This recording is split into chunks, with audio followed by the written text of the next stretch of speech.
Kwa jina naitwa Sayuni Jackson Seme, nimetokea Dar es Salaam. Umetokea Dar es Salaam. Jambo lako ni nini mama? Shida yangu mheshimiwa, ilikuwa mwezi wa sita mwaka jana. Mimi ni mjasiriamali, nauza mbao Mbezi, Dar es Salaam. Akatokea mkandarasi akaja ofisini kwetu akasema tunahitaji mbao kule Mkulanga, shule inajengwa Kizampala. Basi ikabidi tukubaliane naye, lakini akasema kabla ya hapo tuende kule halmashauri tukaandikishane. Ni kweli tukaenda kule halmashauri ya Mkulanga, tukakaa na afisa manunuzi pamoja na mwanasheria. Wakaenda wakanionyesha majengo ambayo tutatakiwa tupeleke mbao. Ni kweli zile mbao tukaandikishana kwanza, wakasema wewe peleka mbao, ukishapeleka mbao zikishaisha, alafu huyu mkandarasi atakuandikia barua, utaleta huku wizarani, utaleta huku halmashauri, sisi tutakulipa moja kwa moja kupitia kwenye akaunti yako. Tukakubaliana pale na tukaingiana mkataba. Tukaanza kupeleka mbao mheshimiwa. Mbao ambazo zilitakiwa tupeleke zilikuwa za milioni 122. Baadaye mimi nikaona nguvu zimekuwa ndogo, tukaenda benki, tukakopa kiasi cha hela. Tukaanza kupeleka. Zikafika mbao za milioni 79,530,500. Nikamuomba kwamba basi mkandarasi niandikie hiyo barua nipeleke kule halmashauri niweze kulipwa hela zangu. Yule mkandarasi akaanza kupiga chenga. Nampigia afisa manunuzi hapokei simu. Nikimpigia mwanasheria hapokei simu.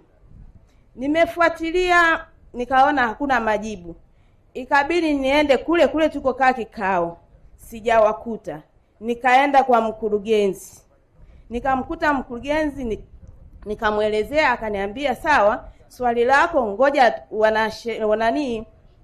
ngoja wakae kikao waliangalie jinsi ya kulipa. Kaambia sawa. Wamekaa karibu wiki 2. Baadaye wakaja wakasema inabidi tukae kikao cha pamoja. Tukakaa, wakaniambia kwamba zile mbao ni kweli zimetumika na umesupply katika shule ya Kizampala, ila sasa yule mkandarasi amesimamishwa.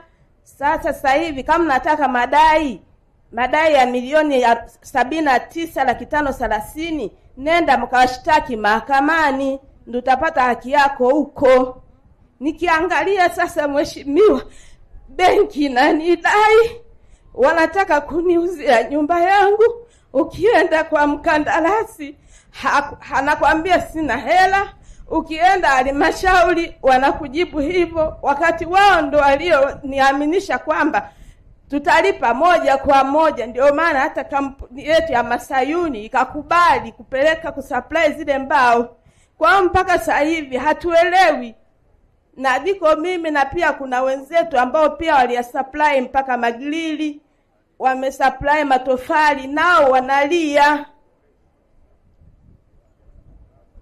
Haya, kwanza tulizana wala usilie. Utalipwa fedha yako. Asante. Wewe nyamaza kimya, kaa kimya, utalipwa. Hebu vuta pumzi kwanza. Tulizana, utalipwa fedha yako. Asante mheshimiwa.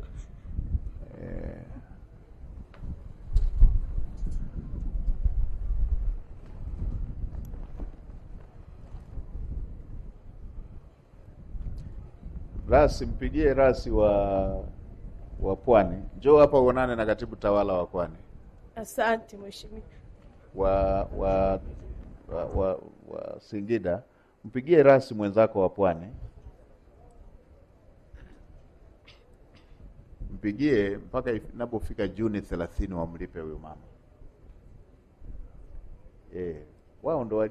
Wao ndo walioingia mkataba kwamba apeleke mbao. Sasa mambo ya mahakamani inatoka wapi? Mambo hiyo ni ya kuzungushana hiyo.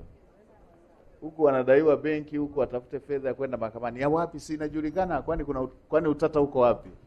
Wao si ndo waliosema apeleke? Mleteni kwa katibu tawala hapa, ampigie katibu tawala mwenzake. Njoni piteni hapa tu, wala msiende mbali. Piteni hapa.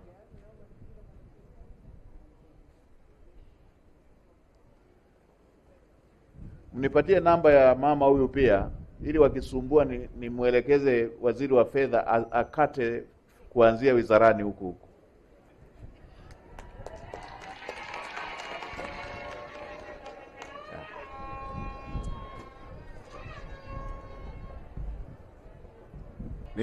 Nilikuwa bado natafuta neno la kuambia watu wa Pwani. Haya ndo yale mambo ya kula wali, alafu ukiwa unamalizia ukoko unaweka mende. Mambo ya kishamba kabisa. Alafu useme wali ulikuwa na mende. Mahakama upeleka mahakamani kufanyaje sasa? Wao ndo wameingia mkataba na mkandarasi. Kwani waliingia na mkataba? Wao ndo wameingia mkataba na mkandarasi. Wao ndo wamejihusisha. Wangemwacha mkandarasi basi anunue mwenyewe, angeenda kununua, wangelipana moja kwa moja. Wao ndo wamesema peleka pale, peleka, na mkandarasi wao ndo wamemtafuta. Mambo ya kukwepa majukumu haya.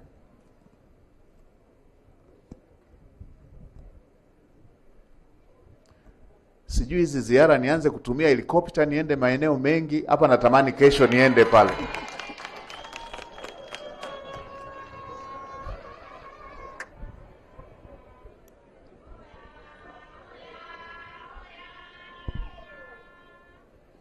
Haya.